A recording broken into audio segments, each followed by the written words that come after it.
الحمدللہ والصلاة والسلام علی رسول اللہ۔ ناظرین، دینداری کا جذبہ، دینی اعمال کا شوق اور دینی ترقی کی فکر و تڑپ بلا شبہ وہ جوہر ہیں جن سے مومن کی زندگی میں زبردست رہنائی پیدا ہوتی ہے، بے اختیار دل کھینچتے ہیں اور پوری زندگی سکون، اطمینان اور رحمت و برکت کا مظہر ہوتی ہے۔ یہ پرسکون، بابرکت اور پاکیزہ زندگی نہ صرف اپنے لیے بلکہ پورے ماحول کے لیے رحمت ہوتی ہے۔ لیکن بہت سے لوگ سماج میں دیندار کہے جاتے ہیں، وہ خود بھی اپنے آپ کو دیندار سمجھتے ہیں، وہ اپنی دینداری پر مطمئن ہی نہیں بلکہ فخر کرتے ہیں۔ سماج بھی دیندار ہی کہتا اور سمجھتا ہے، لیکن ان کی دینداری سے لوگ مطمئن نہیں ہوتے، ذہن الجھتے ہیں۔ دراصل دینداری کی خیر و برکت اور فیوز و رحمت کے وہ اثرات ان کی زندگی میں نہیں پائے جاتے جو دینداری کے لازمی ثمرات ہیں۔ ان کی دینداری کے بارے میں خوش گمانی نہیں پیدا ہو پاتی،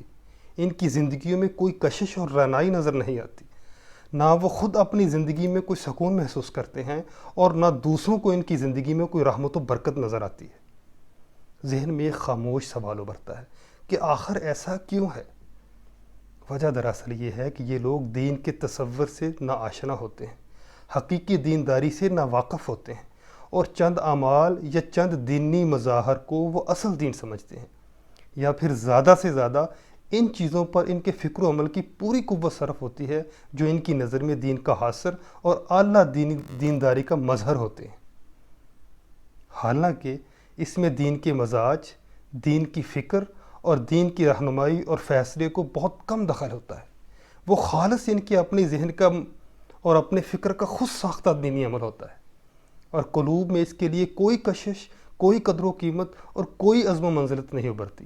بلکہ بعض اوقات وہ عمل دینداری سے بیزاری کا سبب بنتا ہے اور دین کے بارے میں ناگواری کا تصور پیدا ہونے لگتا ہے۔ حالانکہ اس بیزاری اور ناگواری کا حقیقی سبب دین ہرگز نہیں ہوتا، بلکہ دین کا مظاہرہ کرنے والے دینداروں کا وہ غلط عمل ہوتا ہے جس کو انہوں نے اپنے ذوم میں دینداری کا کارنامہ سمجھ کر اختیار کر رکھا ہوتا ہے، اور اس طرح وہ دین کے دروازے پر بیٹھ کر، دین کے نمائندے بن کر اور دینداری کا مظاہرہ کر کے دین سے دور کرنے اور دین کی راہ میں رکاوٹ بننے کا سبب بن جاتے ہیں۔ یہ صحیح ہے کہ اس میں ان کے کسی برے ارادے کا دخل نہیں ہوتا، لیکن ان کی سادہ لوحی بلکہ فہم دین سے محرومی کو ضرور دخل ہوتا ہے۔ ہو سکتا ہے کہ اس میں علم کی کمی بھی ایک سبب ہو، لیکن حقیقی سبب دین کے فہم، دین کی بصیرت، دین کے مزاج اور دین کے صحیح اور کامل تصور اور دین کے روح اور منشا کو نہ سمجھنے کی نادانی ہوتی ہے۔ کچھ چیزیں بہت ضروری ہیں اور کچھ پسندیدہ اور مباح، اور دینداری یہی ہے کہ اس ترتیب کو کبھی بھی نہ فکری طور پر نظر انداز کیا جائے اور نہ عملی طور پر۔ ناظرین، بعض اوقات لوگ فرائض و واجبات سے صرف نظر کر لیتے ہیں اور کبائر و منکرات سے اجتناب کی اہمیت محسوس نہیں کرتے، مگر کسی ایک پسندیدہ اور مندوب عمل یا دین کے کسی ایک حکم کو اپنے تصور کے مطابق اتنی اہمیت دے دیتے ہیں کہ وہی ان کے نزدیک دینداری اور بے دینی کا معیار بن جاتا ہے۔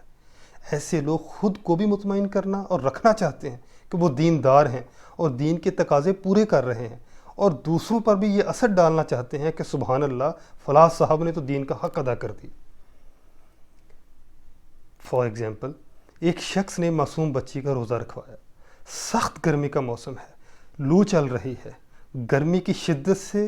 دماغ کھول رہا ہے، بچی پیاس سے نڈال ہو رہی ہے، حلق خشک ہو رہا ہے، بچی کی جان پر بنی ہوئی ہے، مگر وہ اپنی دینداری کے ذوم میں یہ سمجھ رہے ہیں کہ ہم بچی کو دین پر قربان کر رہے ہیں، بچی کی جان چلی جائے لیکن روزہ نہیں کروائیں گے، اور اگر اس حالت میں بچی کی جان چلی گئی تو ان کے ذوم میں یہ راہ حق میں شہادت ہوگی۔ سوچئے، کیا یہ دین کا مزاج اور دین کا تقاضا ہو سکتا ہے؟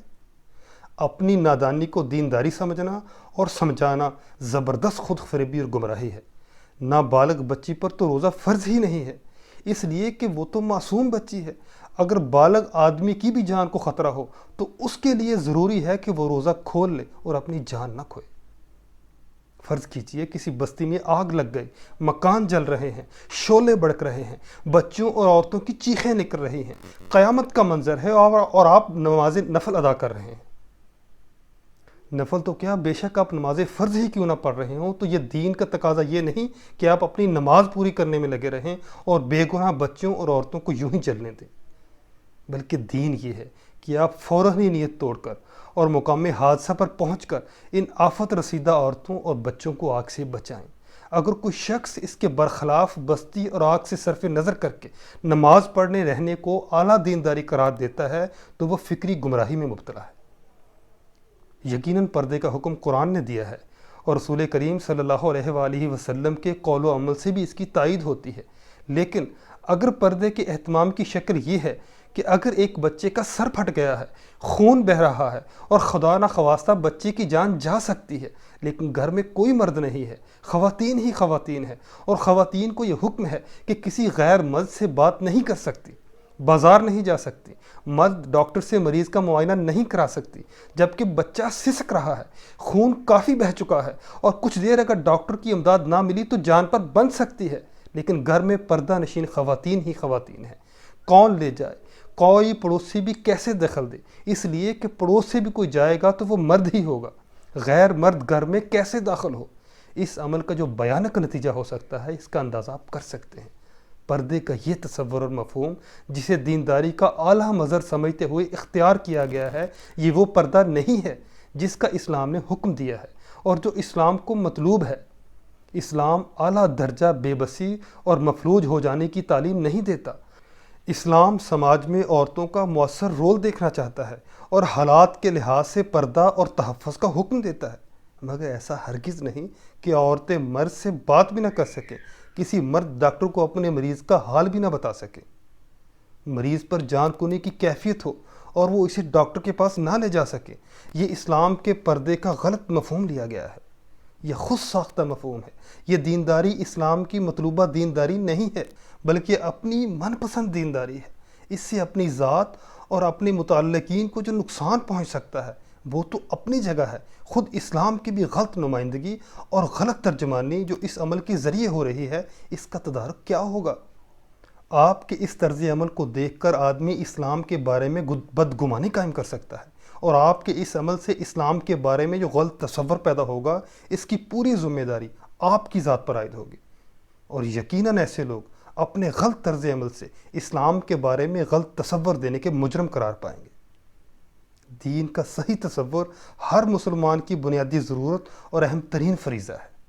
اور اسی پر دار و مدار ہے آپ کی پوری زندگی کی گردش اور فکر و معاش کی صحت کا، اللہ کے یہاں مقبولیت کا، ورنہ اپنے ذوق میں انسان کیا کچھ کرتا رہے گا؟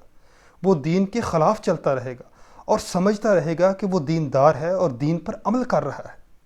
اس کے لیے ضروری ہے کہ آدمی قرآن پاک سمجھ کر پڑھنے کی عادت ڈالے اور اللہ سے صحت دین اور حق شناسی کی دعائیں کرتا رہے اور اپنی روش کا قرآن کریم کی روشنی میں برابر جائزہ لیتا رہے۔ قرآن و حدیث کے مطالعے کے ساتھ حدیث رسول صلی اللہ علیہ وآلہ وسلم، سیرت صحابہ کرام کے مطالعے کا بھی ضرور اہتمام رکھے۔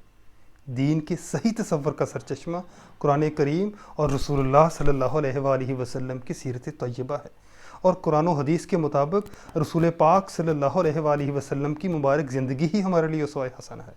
اور صحابہ اکرام کی زندگیاں ہمارے لیے مشعل راہ ہیں۔ ناظرین، اللہ کے رسول صلی اللہ علیہ وآلہ وسلم ایک دعا کا بڑا اہتمام فرماتے تھے، اس دعا کا ضرور اہتمام کرنا چاہیے۔ اللہم ارنا الحق حقا وارزقنا اتباعہ وارنا الباطل باطلا وارزقنا اجتنابہ۔ اے اللہ، مجھے حق کو حق کر کے دکھا اور اس کی اتباع کی توفیق عطا فرما، اور باطل کو باطل ہی کر کے دکھا اور اس سے بچنے کی توفیق عطا فرما۔ ناظرین، خوش رہیں اور خوشیاں بکھیرتے رہیں، اور اگر آپ کو ہماری ویڈیوز پسند آ رہی ہیں تو ان کو سبسکرائب کریں اور گھنٹی کے بٹن پر ضرور پریس کریں تاکہ ہماری آنے والی ہر نئی ویڈیو سب سے پہلے آپ کو مل سکے۔